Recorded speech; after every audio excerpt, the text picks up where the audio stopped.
তো বন্ধুরা দেখো সব দেখালাম তোমাদেরকে কী আছে। তো এবার বলি কি বানাবো।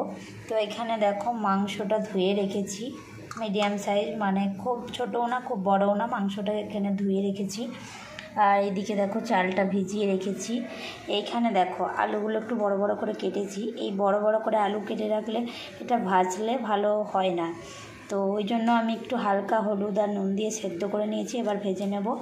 তো এইদিকে দেখো পেঁয়াজ আদা রসুন ছাড়িয়ে রেখেছি। পেঁয়াজ এতটা লাগবে না, একটু বেরেস্তা করব বলে পেঁয়াজটা বেশি করে কেটেছি।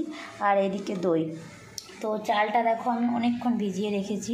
তো এখনও আমার প্রায় আধ ঘন্টার মতো চালটা ভেজানো থাকবে, মিনিমাম আধ ঘন্টা 1 ঘন্টার মতো চালটা ভিজিয়ে রেখেছি। আর এদিকে চলো আমি এবার মাংসটা ম্যারিনেশন করে প্রায় আধ ঘন্টা, আমার হাতে বেশি সময় নেই ওই জন্য আমি আধ ঘন্টার মতো রাখবো। তোমাদের যদি হাতে সময় থাকে তোমরা 1 ঘন্টাও রাখতে পারো। তো চলো এখন মাংসটা আমি ম্যারিনেশন করে নিই। তো এদিকে দেখো মশলাটা পেস্ট করে নিয়েছি। চলো মশলাটা আবার দিয়ে দিই।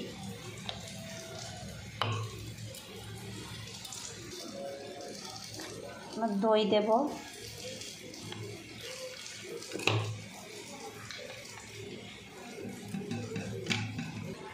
হলুদ গুঁড়ো লঙ্কা গুঁড়ো জিরে গুঁড়ো দিয়েছি। আর এই দেখো বিরিয়ানি মশলা, ওইটা একটু দিয়ে দিচ্ছি। তো এবার ভালো করে হাতে করে মাখিয়ে নেব।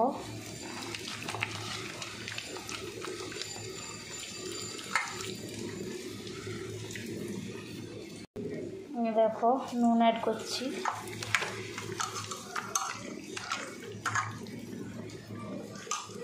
ভালো মতো করে মাখিয়ে নিলাম। এবার একটু তেল অ্যাড করব। এদিকে দেখো বেরেস্তাটা ভেজে রেখেছি। তো আর এইদিকে দেখো একটা বাটির মধ্যে দুধ নিয়েছি। দুধ, কেওড়ার জল, গোলাপ জল, মিঠা আতর, আর আমার কাছে ছিল না, ওই জন্য একটু ফুড কালার দিয়েছি। তো যাই হোক চলো এইগুলো এখন করে রেখেছি। তারপর এবার চালটা সেদ্ধ করে নেব। এদিকে গোটা এলাচ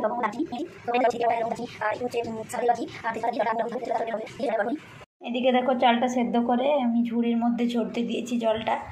তো চলো এবার মাংসটা রান্না করে নিই। তো দেখো বন্ধুরা এবার মাংসটা হয়ে গেছে, এই যে করে নিয়েছি। তো এইদিকে দমে দেবো বলে একটা কড়াই নিয়ে নিয়েছি। কড়াইয়ের মধ্যে একটু ঘি দিয়ে দেবো।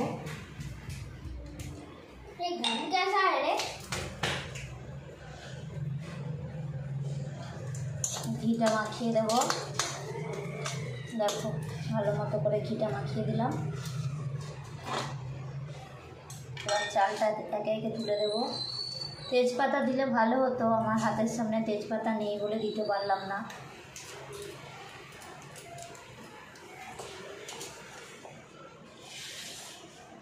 তেজপাতা দিলে তলাটাই বসে না। দেখো সাদা ভাত দিয়েছি, অল্প লবণ ছড়িয়ে দিচ্ছি। বিরিয়ানি মশলাও নিচে একটু দিয়ে দিলাম।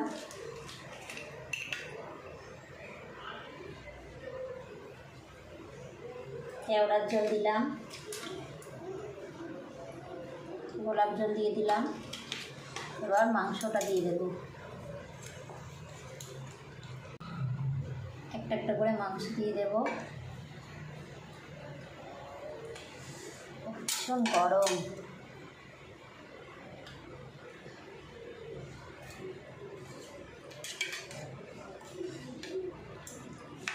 আলু দিয়ে দিচ্ছি।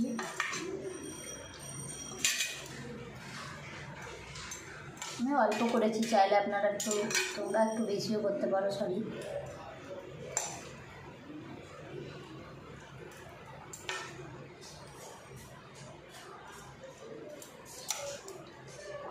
আমি 2 লেয়ারে করছি, ঠিক আছে।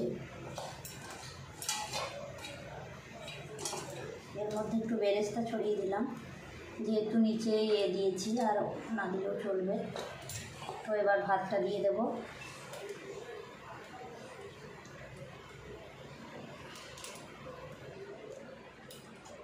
আলুগুলো সবই দিয়ে দেবো। আর একটু দিয়ে দিলাম, মাঝের লেয়ার করে দিলাম।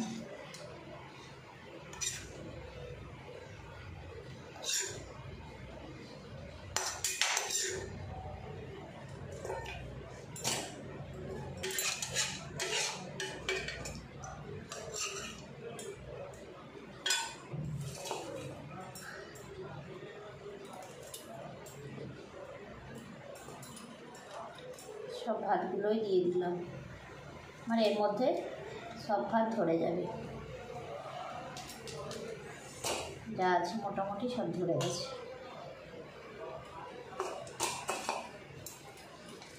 তো উপর থেকে বেরেস্তাটা পুরোটাই দিয়ে দেবো।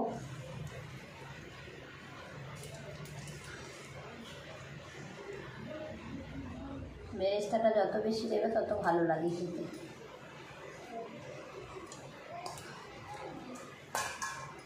হাতটা ধুয়ে নিই। দেখো কেওড়ার জল অ্যাড করছি। কেওড়ার জলটা একটু আমি বেশি দিচ্ছি, তোমরা চাইলে কমও দিতে পারো। এদিকে গোলাপ জল দিয়ে দিচ্ছি।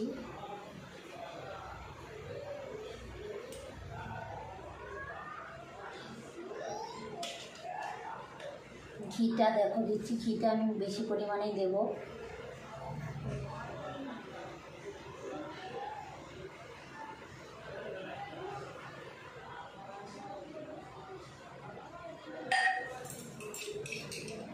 একটু লবণ অ্যাড করলাম।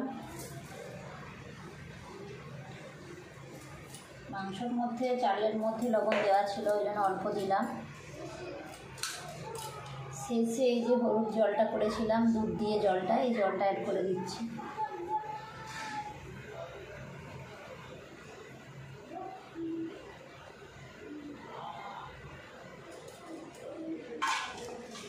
চলো এবার আমি এটা দমে দিয়ে দিই। দেখো আমার পুরো কমপ্লিট হয়ে গেছে, এবার ঢাকা চাপা দিয়ে দমে দিয়ে দেবো। এই যে মাংসটা এই যে দমে দিয়েছি। তো চলো দমে দিয়ে কিছুক্ষণ রেখেছিলাম, তো হয়ে গেছে। এবার একটু খুলে দেখাই তোমাদেরকে। এই দেখো হয়ে গেছে। এই দেখো কালারটা কত সুন্দর এসেছে। যদি ভালো লাগে এইভাবে বানিয়ে, ঘরোয়া পদ্ধতিতে বানিয়ে খেয়ে দেখতে পারো, ভীষণ ভালো হয় খেতে। তো যদি ভালো লাগে প্লিজ লাইক কমেন্ট শেয়ার করো, চ্যানেলটা সাবস্ক্রাইব করো, পাশে থেকো। চলো এবার আমরা খেয়ে নেব।